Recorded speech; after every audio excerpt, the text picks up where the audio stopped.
próximamente a la próxima enseñanza de Maná Escondido.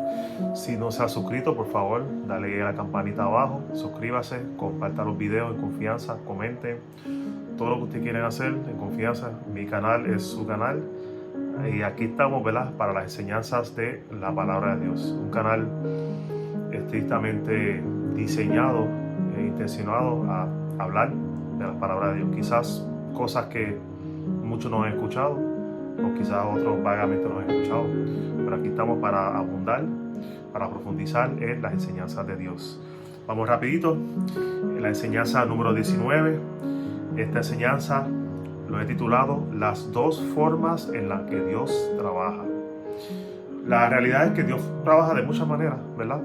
Pero yo he resumido todas esas maneras en dos formas principales, ¿okay?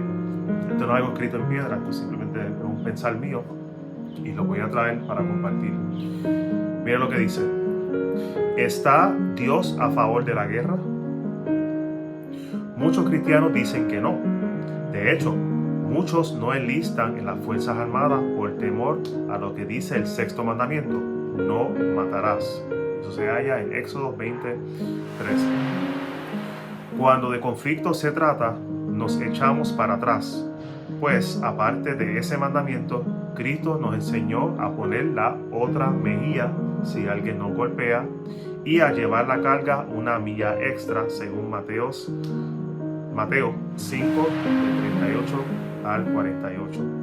También nos exigió amar a nuestros enemigos en Mateo 5, 44 al 48, y que quedaríamos expuestos al fuego eterno por tan solo decirle fatuo a nuestro prójimo, según Mateo 5,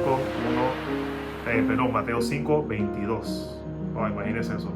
Por tan solo decirle fatuo o hablarle alguna palabra mala a tu prójimo, ya quedas expuesto al fuego eterno. No lo dije yo, lo dice el Señor Jesucristo. ¿Y quién puede olvidar las bienaventuranzas? Yo voy a hacer una enseñanza un día sobre las bienaventuranzas, porque las bienaventuranzas son mucho más profundas de lo que podamos pensar, y voy a traer una enseñanza de eso. Las bienaventuranzas están en Mateo 5, del 1 al 12. Allí Cristo habló de los pacificadores, los mansos, los desconsolados, los misericordiosos, los que tienen hambre de justicia, y hasta dijo que seremos bienaventurados cuando la gente nos persiga y mienta en nuestra contra. Por esto y muchas otras razones, a través de los siglos, los hombres y las mujeres de Dios no han querido involucrarse en conflictos bélicos. Es una realidad. Hay mucha gente que no, quizá lo usa como pretexto. Yo sé que en el pasado se usó mucho como pretexto, cuando la milicia te obligaba a enlistar. Mucha gente decía, no, yo soy musulmán, o yo soy católico, soy cristiano. Y decían eso porque, pues, al tú decir eso, pues, tú estabas dando a entender que tú estabas así, ¿verdad? Tú eres una persona devoto a seguir los mandamientos de Dios, y ese mandamiento específicamente, la de no matarás. Entonces, pues, en cierta medida, pues, tenían que honrarte eso. Yo sé que el gran boxeador legendario Muhammad Ali, a él lo iban a llevar a Vietnam, y ahí fue que él cambió su nombre a Muhammad Ali y se convirtió a la religión musulmana. Fue como un pretexto para que no lo llevaran a la guerra, y eso precisamente fue lo que pasó. Al él profesarse musulmán, pues entonces no lo llevaron a la guerra. Y tenemos así muchos ejemplos de mucha gente a través de los tiempos que ellos usaron la religión como pretexto para que no fueran enlistados en los conflictos bélicos, para no matar, ¿verdad? Para no ir y romper ese mandamiento, ¿verdad?, que es de no matar. Pues si no lo sabían, yo sí estoy en la Fuerza Armada. Yo estoy en la Guardia Nacional Aérea. Estoy ahí desde el 2013, fue que enlisté. Ahora cumplo en septiembre los 10 años. Y mira, y la realidad es que el conflicto bélico ha cambiado mucho. Ya no es como era antes. La guerra antes, pues, era bien cruda. Y todavía quedan partes del mundo donde sí, que todavía, pues, quizás países menos desarrollados, que lamentablemente tenemos que intervenir e ir allá. Pero como tal, la guerra poco a poco está cambiando. y ya no es como antes. Y esperemos en Dios para que eso siga así, que esto siga mejorando y que llegue a tal punto que ya no tenemos que usar las pistolas para pelear, sino que todo se puede hacer a través de ciberespacio, cosas así, porque poco a poco sí está llegando a eso. Y de hecho ahora prácticamente los pilotos son obsoletos. Ahora tenemos los drones, los famosos drones. Si no vieron la película de Top Gun, el último que salió, se trata de eso mismo, que él es un piloto que ya está obsoleto prácticamente, y lo quieren despedir porque ahora pues tenemos los drones, se están usando los drones. Al que no sabe qué son drones, pues los drones son básicamente aviones que se vuelan a control remoto para diferentes partes del país o de lo que sea, y de esa manera pues si disparan a ese dron y lo derriban del cielo, pues el piloto está salvo, porque el piloto no está dentro del dron, sino que está controlando el dron desde una base cercana. Pues cosas así, o sea, la guerra está cambiando poco a poco. Pues yo estoy en la Fuerza Armada y mira, y de verdad yo le doy gracias a Dios porque yo tengo la oportunidad de servir a mi país de esa manera. Y créanme, pues como les dije, hay mucha, y esto no quiero sonar esto, no estoy promocionando esto, ¿verdad? Ni estoy tratando de enlistar a nadie aquí, pero yo estoy hablando de la realidad. La realidad es que los derechos humanos han cambiado mucho, aún dentro de la milicia. Antes, cuando estabas en la milicia, tú no tenías prácticamente ningún derecho, nada, ningún derecho. Ellos hacían contigo lo que les daba la gana. Pero ahora, pues, las leyes han cambiado muchísimo y ahora, aún dentro de las Fuerzas Armadas, pues, hay muchas leyes que te protegen, hay muchas cosas que antes podían hacer contigo y ahora no lo pueden hacer. Y uno de esos derechos es violar el derecho de uno a adorar, ¿verdad? Según su religión. Y ahora mismo, en la base donde yo voy, pues, sí hay culto los domingos y todo el que quiera ir tiene el derecho de ir. Nadie puede decirle nada, o sea, ningún supervisor puede decirte no puedes ir ahí porque hay que hacer este trabajo, no. Tú tienes todo el derecho para tú ir a ese servicio los domingos, ¿verdad? En la base. Y obviamente, pues después del servicio, pues ahí entonces a seguir trabajando y a seguir haciendo lo que hay que hacer. Pero ha cambiado mucho. Pero miren esto, en el Viejo Testamento vemos todo lo contrario. Cuando Dios rescató a los israelíes y los llevó a la tierra prometida, los mandó a matar a todos los habitantes de aquella tierra. Miren eso. ¿Estará Dios a favor de la guerra? Ellos obedecieron y exterminaron gran parte de los cananeos y tomaron posesión de la tierra. El Viejo Testamento está lleno de campañas sangrientas de Israel, ninguna condenada por Dios. Si vemos en los primeros 5 libros de la Biblia, y de hecho, ¿no? Básicamente la primera mitad del Viejo Testamento, leemos esos libros, vamos a ver muchísimas guerras. O sea, Israel estuvo involucrada en muchas guerras y mató a mucha gente. Sangre en todos lados, espadas y mucho conflicto, mucha destrucción. Y en ningún momento Dios condenó eso. En ningún momento. Ahora, en un principio parece contradecirse, ¿verdad? Porque Dios dice en el mandamiento, no matarás.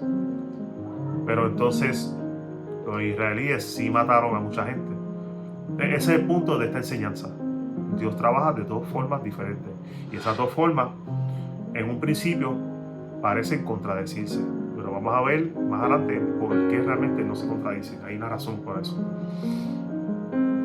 Así que, como les dije, el mandamiento dice no matarás, pero vemos a un Israel que ha hecho guerra en todos lados y Dios nunca condenó esa guerra y toda esa matanza que ellos hicieron.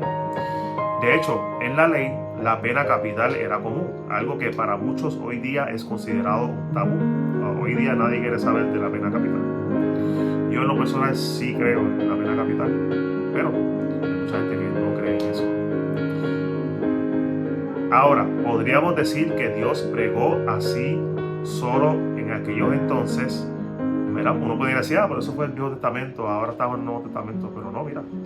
Pero si nos fijamos en el Nuevo Testamento, específicamente en Apocalipsis 19:13, o sea, ya en el fin de los tiempos, veremos que cuando Cristo regrese por segunda vez, la sangre correrá hasta salpicar sus vestiduras. Sus santos pelearán junto a él con la espada de su boca. el Señor matará a todos los que le hagan frente, según Apocalipsis 19:15. Habrá tanta sangre que Apocalipsis 14:19 lo llama el gran lagar de la ira de Dios. ¿Usted sabe lo que es un lagar? Un lagar es donde se hace el vino. Es básicamente como no sé si llamarlo una piscina. Es una piscina que es de concreto, es cuadrado, si no me equivoco. Y entonces ahí meten todas las uvas que cosechan, lo meten ahí. Y ahí entonces viene la famosa gente sin zapatos y sin medias a pisar la uva, y a pisar. Y de ahí es que entonces ese jugo pues se va filtrando, y ahí es donde poco a poco van haciendo el vino. Después se fermenta el jugo, es un proceso bien poco complejo. Pues eso es un lagar donde la gente va y están pisando y pisando. Pueden ver videos de eso en YouTube. Y ustedes ven cómo esas uvas se pisan y se apachurran todo y se destruyen todo y sale el jugo por todos lados. Imagínense que eso fuera así, pero con personas. Que fueran muchas personas ahí metidas en esa lagar, y que fuera un gigante así, empezar a pisar a todas esas personas y toda la sangre salpicando. Pues a eso compara el Apocalipsis, la ira de Dios. Cuando Dios derrame su ira sobre este mundo, se llama el gran lagar de la ira de Dios. Eso es algo bien fuerte. Y lamentablemente las iglesias de hoy solo predican a un Dios bueno y misericordioso. Y está bien, podemos predicar eso, pero no podemos olvidar la otra parte. Siempre he dicho, a través de toda la enseñanza que he dado aquí, siempre he dicho que no podemos predicar medias verdades. Las verdades tienen que ir completos, el uno como el otro. Dios es amor, sí, pero Dios también es ira y enojo, y es vengador, ¿verdad? Es varón de guerra, es venganza. Tenemos que predicar el paquete entero, no podemos predicar el paquete por parte. Así que sí, cuando venga la ira de Dios, eso va a ser... Mira, ¿sabes qué? Yo me río porque la gente hoy día, cuando pasa un terremoto, o pasa un huracán, o pasa un tornado, la gente rápido dice: ¡ay, la ira de Dios! Dios está enfogonado. ¡Ay, Dios está enojado con todo el mundo! La ira. Mira. Cuando venga la ira de Dios, no vamos a tener ni una onza de duda que es la ira de Dios. Va a ser una cosa tan terrible. O sea, no va a haber duda. De hecho, Apocalipsis dice que cuando las copas fueron derramadas, las 7 copas postreras de la ira del Cordero, cuando fueron derramadas sobre la tierra, la gente mala, o sea, la gente que sufría eso, ellos miraban al cielo y hacían así con el puño y condenaban y hablaban mal de Dios. O sea, la gente mala, la atea, no tenían ni una onza de duda de que eso era la ira de Dios. Ese es mi punto. Cuando la ira se deja derramada sobre este mundo, no va a haber una onza de duda. Así que no crea que el terremoto que pasó en Guánica, eso es la ira de Dios. El tifón que le dio a Japón, eso fue la ira de Dios. No. Todavía no hemos visto la ira de Dios. No la hemos visto. Y órele a Dios que tampoco lo vean. Cristo lo dijo. Parafraseando, dice: orad para que seáis hallados dignos de escapar todas estas cosas y estar de pie delante del Hijo del Hombre. Eso es lo que dice. Así que tenemos que orar para que seamos hallados dignos y escapar de todas esas cosas que sí van a venir sobre el mundo entero. La ira de Dios. No estamos exentos de gran tribulación, pero sí los cristianos estamos exentos de la ira de Dios. Esas son dos cosas bien diferentes, y lamentablemente se confunden y las dos se piensan que son una misma cosa y no lo son. Una cosa es tribulación, que eso es provocado por el mismo hombre, por el gobierno, por Satanás, pero otra cosa es la ira de Dios, que es provocado por el mismo Señor. No escaparemos de la gran tribulación, ese es mi pensar, pero sí escaparemos de la ira del Cordero, que eso va a ser mucho peor que la gran tribulación. Créanme, el gran lagar de la ira de Dios. Muchos pasajes existen que hablan de la ira de Dios y de aquel día terrible que se avecina. Pero mi punto es este: ¿está Dios a favor de la guerra y de la muerte? La clave para contestar esta interrogante es el episodio de cuando el rey David mandó a matar a Urías eteo. Miren esto, para entender la diferencia de las dos cosas y de cómo es que Dios trabaja, vamos a repasar esta historia de David y de Urías eteo. Dice: David vio bañarse a Betsabé, esposa de Urías, la mandó a llamar y se acostaron juntos. ella quedó encinta y David buscó a Urías para que se acostara con ella y así evitar sospechas de infidelidad. Esto es bien novela de esos turcos o de México, no sé de dónde. Así que el rey David vio una vez, estaba paseándose un día en el palacio y vio a esa mujer bañándose y la deseó y la mandó a llamar. Y resultó que ella era la esposa de uno de sus soldados más importantes. Y mira, se acostó con ella. En ese tiempo ese soldado estaba en campaña de guerra, estaba en otro país, en otro lado, en campaña de guerra. Y él la llamó y el rey la llamó, se acostó con ella. Ella quedó encinta. Y David dijo, bueno, iba a tener que hacer algo porque si descubre que está encinta, obviamente no fue el marido, porque el marido está en guerra. Entonces David dijo, pues voy a llamar al marido a convencerlo que descanse en su casa, que se acueste con su mujer para así evitar sospecha, para que la gente no crea que fui yo y yo sepa que fue él. Pero este hombre, Urías Geteo, fue tan y tan fiel que no quiso ir a su casa. David entonces lo regresó a la batalla con una carta al general Joab, con instrucciones de colocarlo en el frente de batalla donde finalmente murió. El profeta Natán visitó a David después de eso, lo reprendió y Dios lo castigó con la muerte del bebé de Betsabé. Así que David mandó a llamar a Urías para que fuera a su casa, pero Urías era un varón, un guerrero tan y tan fiel, que él dijo, no, yo no voy a mi casa, rey, tú me perdonas, pero estamos en guerra. O sea, yo no puedo ir a acostarme con mi mujer y disfrutar y beber vino, sabiendo que mis compañeros, mis amigos están en guerra, y no puedo hacer eso. Así que David intentó convencerlo, pero él decía, no, yo no puedo hacer eso. De hecho, el Urías se quedaba en el palacio. En vez de ir a su casa, él se quedaba en el palacio, al lado del rey, esperando que el rey lo mandara de nuevo a la guerra.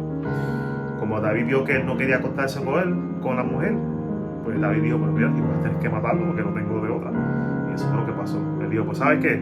¿Tú quieres volver a la guerra? Pues entonces está bien, vuelve a la guerra, pero mira, toma, dale esta carta a tu general, a Joab.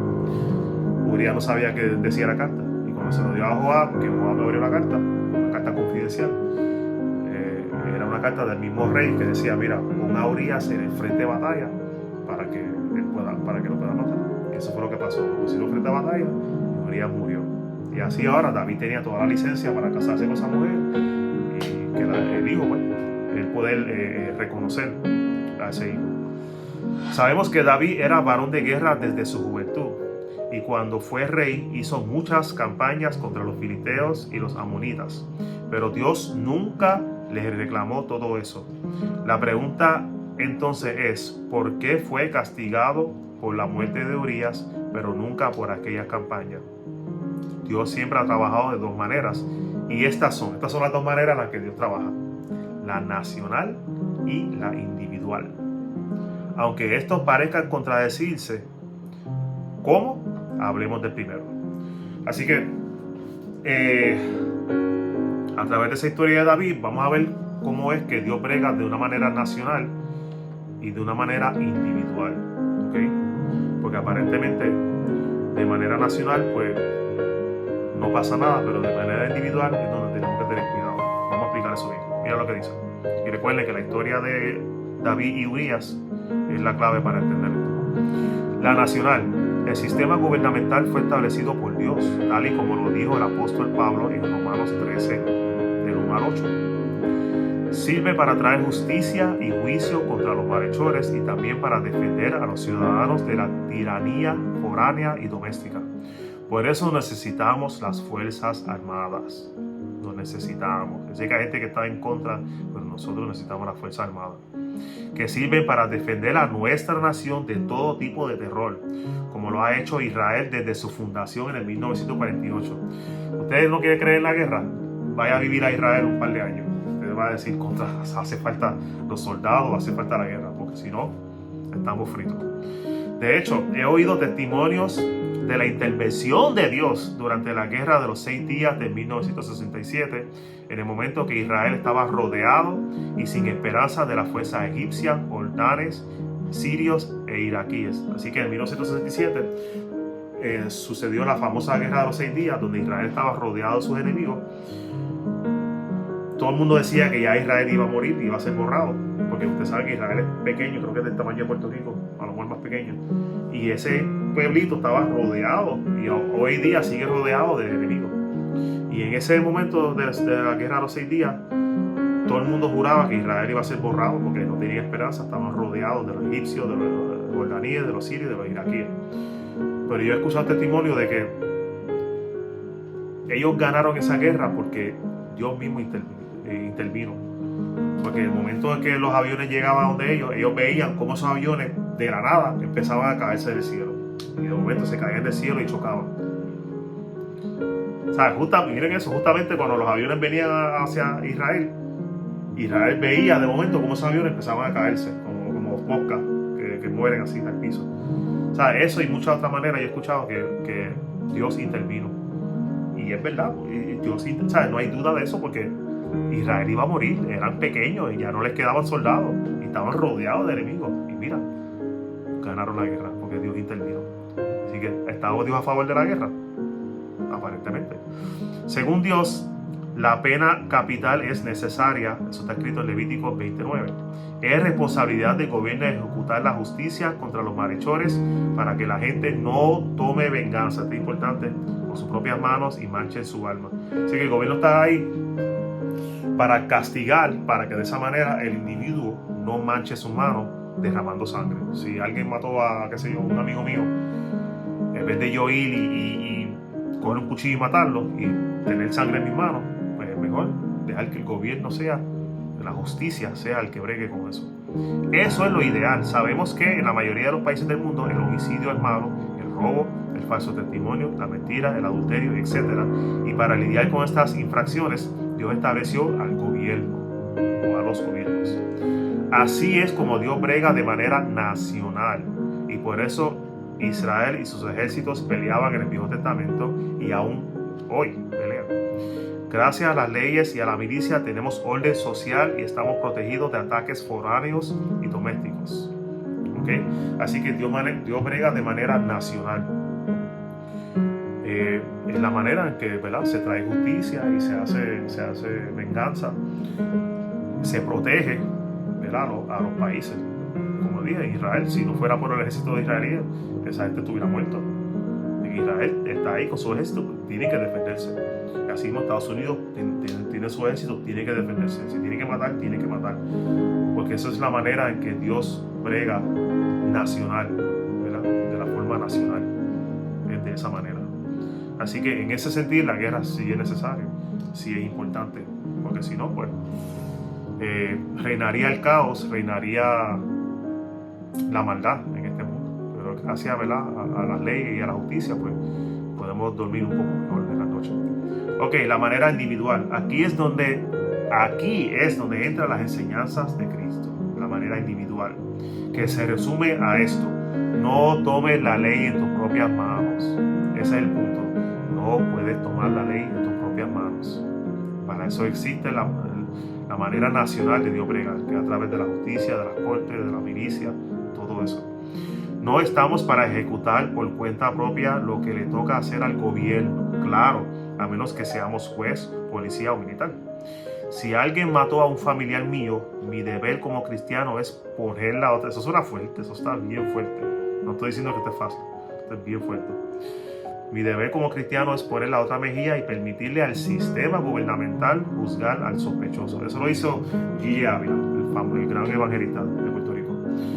Lamentablemente, el yerno de él mató a su hija. Y mira, y claro, no fue fácil. Yo he escuchado el testimonio de su propia boca y no le fue fácil a él. La gente por ahí lo dice, él fue y perdonó a su como si nada, pero eso le costó mucho. Estuvo orando, llorando, arrodillado un montón de días antes de poder hacer eso. No es fácil, pero mira, se pudo hacer, porque no nos toca a nosotros tomar la justicia. O sea, esta enseñanza se resume a eso: no tome la justicia en tus manos. Tiene que permitir que el gobierno establecido por Dios, la milicia, la policía, ellos sean los que breguen eso, para que tú no manches tus manos y para que tú no manches tu alma con venganza y con odio.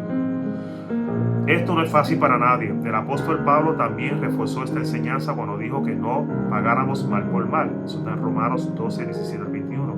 y que no tomáramos venganza, sino que dejáramos lugar para la ira de Dios. Hemos escuchado eso, ¿verdad? No tomen venganza, dejen lugar para la ira de Dios. O sea, dejen que Dios obre o haga las cosas a través de la manera nacional, ¿verdad? De la manera gubernamental. Esta es la manera individual en la que Dios brega con nuestros corazones. Por eso David fue culpado de matar a Urías Eteo, pero no por destruir a sus enemigos en las campañas militares que realizó. La acción tomada en contra de Urías Eteo fue algo personal y no tuvo nada que ver con la justicia social o gubernamental. Pero lo otro, o sea, todo lo demás que él hizo, la guerra que él hizo, lo hizo como rey en nombre de la justicia de Dios. Así que Dios nunca condenó a David por toda la guerra que hizo, porque esa era la manera en que Dios estaba bregando, de la manera nacional, ¿verdad? Y pues no hubo condena en eso. Pero de manera individual, Dios no apoyó a que David matara a Urías, porque eso ya era algo personal y era algo feo, ¿verdad? De parte de ese individuo, y ahí fue que entonces Dios condenó. Así que recuerden, Dios brega de manera individual, de manera nacional. Todo lo que Cristo nos enseñó a nosotros, ¿verdad? De amarnos, pues, toda la enseñanza que nos dio, es para que nosotros la apliquemos de manera individual, personal. Esa es la manera individual en que Dios está bregando con nosotros, para que nosotros estemos sin mancha. Porque obviamente si alguien mató a un amigo mío, pero la justicia es la que brega con eso, pues yo quedo puro, yo quedo bien, porque yo no hice nada. Ahora, si yo decido tomar la ley en mis manos y cojo venganza y cojo un cuchillo y mato eso, pues entonces ya yo me estoy dañando. Ya estoy dañando mi alma, ya estoy dañando mi espíritu, mi mente. Entonces eso es lo que Dios está tratando de evitar. Dios nos está diciendo, no hagan las cosas ustedes, dejen que yo bregue aquí a través del sistema que yo establecí, del sistema gubernamental, de la justicia, de las cortes. Así que Dios brega de esas dos maneras, de manera individual y de manera nacional. Y recuerden, la individual, ahí es donde aplica los mandamientos: no matarás, no codiciarás, no harás esto, ¿verdad? No honras a tu padre y a tu madre. Eso es de manera individual, ¿ok? Y de esa manera individual sí tenemos que hacerle caso a esas leyes. Ahora, de manera ya nacional, cuando se trata de los presidentes y de la milicia, pues ya eso es diferente. Ahora, sabemos que no todo gobierno es recto, ¿verdad? Ya estamos terminando. No todo gobierno es recto. Hemos tenido más muertes en el siglo XX que los demás juntos, que todos los otros siglos puestos juntos. Y todo a causa de gente corrupto. Los gobernantes y reyes malos nunca son puestos por Dios, especialmente cuando estos quieren cambiar o corromper las leyes establecidas por Él para cumplir con su propia agenda maligna. Nunca debemos de cooperar ni ser copartícipes de esas visiones diabólicas, aunque nos cueste la vida. Por esa razón, muchos fueron martirizados en la iglesia primitiva. La Biblia dice que en un futuro cercano, Satanás tendrá control de la mayoría de los gobiernos del mundo por 3 años y medio. Es el famoso periodo de la gran tribulación, ¿verdad? A través del anticristo. Eso está en Apocalipsis 13:5. Esto es conocido como los tiempos de gran tribulación. Muchos serán perseguidos y otros martirizados, según Apocalipsis 6:9. Y todo porque no cooperarán con las leyes diabólicas que se levantarán en aquel entonces. ¿Vieron? En ese momento ya ese establecimiento no va a ser de parte de Dios, va a ser de parte del diablo. Ahí entonces tendremos que irnos en contra de eso. Pero cuando llegue ese momento se nos dará gran poder de lo alto para hacer guerra contra el anticristo, según Apocalipsis 11:5 y 13:7. Aunque ahora Dios usa la guerra para traer orden y justicia, no nos preocupemos. En la eternidad, los conflictos bélicos dejarán de existir para siempre, según Isaías 2:4, Ezequiel 39:9-10 y Micaías 4:10. Así que las guerras no van a ser para siempre. Cuando entremos en la eternidad, ya en la Nueva Jerusalén, cielo nuevo, tierra nueva, ya no va a haber conflictos bélicos. Ya gracias a Dios, ¿verdad? Ya no va a haber guerra, ni soldados, ni nada así. Porque ya estaremos en el momento, ¿verdad?, donde Dios estará reinando. Y donde Dios reina, pues ahí paz y armonía. En conclusión, creo que los cristianos tenemos el derecho de enlistar y pelear dentro de las Fuerzas Armadas, pues estas son partes del sistema gubernamental establecido por Dios para la defensa del país y para la ayuda de menos aptos. O sea, esta es la forma en que Dios trabaja de manera colectiva, ¿verdad?, de manera nacional. Y como esa es la manera en que trabaja de manera nacional, pues nosotros sí podemos unirnos a eso y cooperar con Él para traer justicia y para defender y pelear, si es necesario, por nuestro país y por los nuestros. Pensemos siempre en la Israel actual, Todo israelí está obligado a enlistar en su milicia por al menos 2 años porque viven rodeados de sus enemigos. Imagínense que Dios les prohibiera la guerra. Quizás ya estuvieran borrados del mapa. En este momento Dios favorece la guerra, es lo que Él utiliza. Porque si Dios le dijera a Israel, no matarán, ¿verdad? Como dice el mandamiento, entonces Israel no puede hacer nada y ya estuviera borrado del mapa hace rato. Desde la guerra de los 6 días ya estuviera borrado. Pero de esta manera gubernamental, de esta manera colectiva, ¿verdad? De esta manera nacional, pues Dios brega, pues las reglas cambian bastante a lo que son de la manera individual. Ellos se defienden y cuando de defensa se trata, se puede hacer del modo necesario. Si un ladrón entra de noche a mi casa, tengo el derecho de proteger a mi familia. Como ciudadanos, poseemos el derecho de enlistar en la milicia, aplicar para la policía o entrar al sistema jurídico, siempre y cuando sea para ejecutar la justicia y protección de Dios. Así que yo pienso que como ciudadanos, como cristianos, tenemos el derecho. Si tú quieres entrar a la milicia, entra, enlista. Si quieres entrar a la policía, hazlo.